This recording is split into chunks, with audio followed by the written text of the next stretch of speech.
Ratusan pasang mata menjadi saksi laga final Futsal Axis Nation Cup 2025 yang berlangsung menegangkan dan berakhir dengan kemenangan SMAN 16 Makassar. Pertandingan puncak kategori Putra Region Makassar mempertemukan SMAN 16 Makassar melawan SMAN 4 Takalar di Gor Pemuda, Jalan AP Petarani.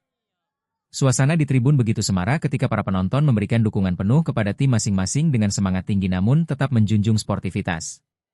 Sejak peluit pertama dibunyikan, SMAN 16 Makassar langsung tampil percaya diri dengan serangan cepat yang membuat pertahanan SMAN 4 Takalar kewalahan.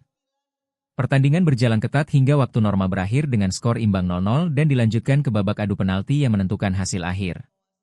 SMAN 16 Makassar sukses mencetak 4 gol, sedangkan SMAN 4 Takalar hanya mampu membalas 2 gol dalam drama adu penalti yang menegangkan. Pelatih SMAN 16 Makassar, Bato, menyebut kemenangan ini merupakan hasil dari persiapan panjang meski dengan fasilitas terbatas. Kami latihan 3 bulan terakhir. Memang tidak tiap hari karena keterbatasan lapangan, tapi anak-anak tetap konsisten. Alhamdulillah hasilnya bisa sampai final dan juara, ujarnya.